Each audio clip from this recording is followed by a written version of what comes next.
sa tanghali natin naluto. Ngayon alulutuin natin pork sisig. Pork sisig mga mamis. Unahin natin, maglagay tayo ng mantika. Hindi masyadong marami. Tapos, ilunod natin. Iuna natin yung bawang. Pork sisig ito mga mamis. Atong lutong tanghali ngayon. Pork sisig. Iuna natin bawang. Mag-brown na yung bawang. Kailangan may brown ang kulay ng bawang sa pag-isa para mabango.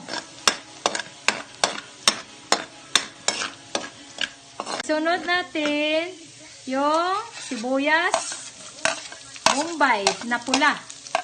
Yung Bombay na pula, sunod sa bawang na pag-isa. Sandali na ng mga mamis.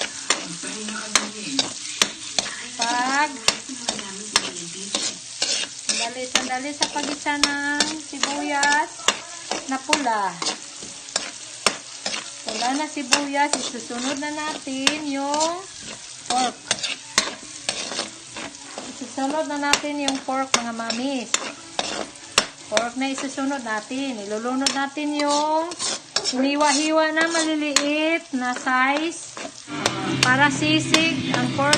Next, isunod natin yung pork na hiniwa-hiwa ng maliliit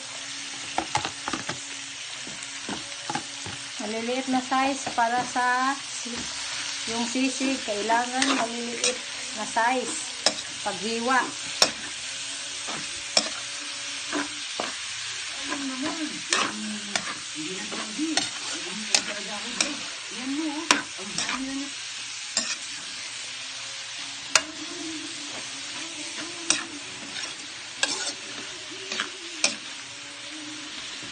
Tapos, takpan muna natin mga mamis.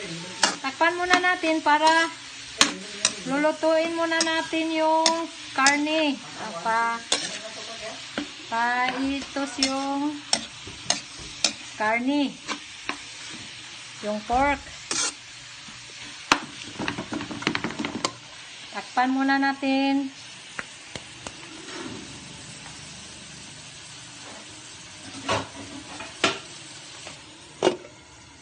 Mamis, kukunin na natin yung takip. Tapos, medyo luto-luto ng konti yung pork. Lalagyan natin ng konting tuyo, patis.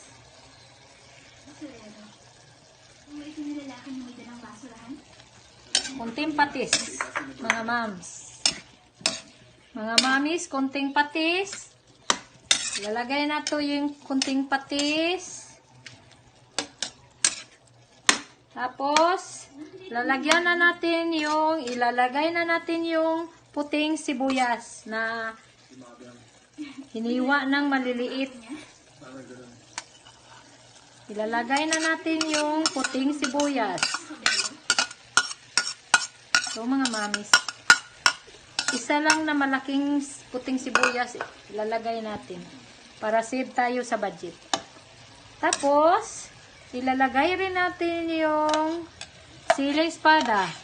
Kailangan marami-rami ring ihahalo nating sili espada para maanghang.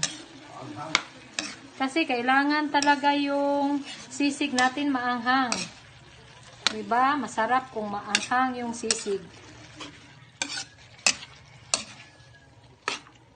So, tapos na natin linagay yung sibuyas na puti at saka sili espada. Kunting asin. Pampalasa lang. Kunting asin lang. Para pampalasa. Tapos, takpan muna natin. Hintayin natin maluto na siya.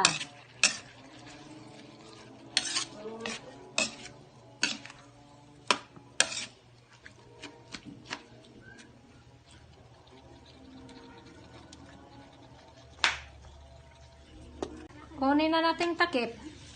Luto na yung pork sisig natin.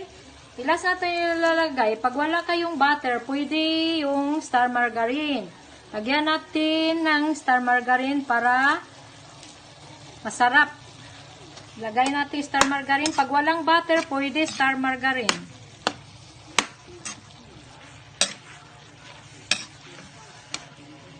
Ito ang last natin ilalagay mga mami sa pork sisig natin. Star margarine kay walang butter. Pero kung may butter, mas masarap kung may butter. Pero kung wala, pwede star margarine. Para masarap kainin yung pork sisig natin.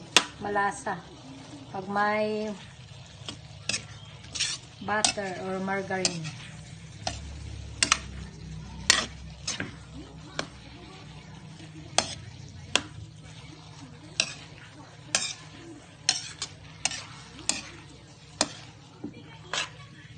So nahalo na natin yung star margarine sa sisig. Luto na siya.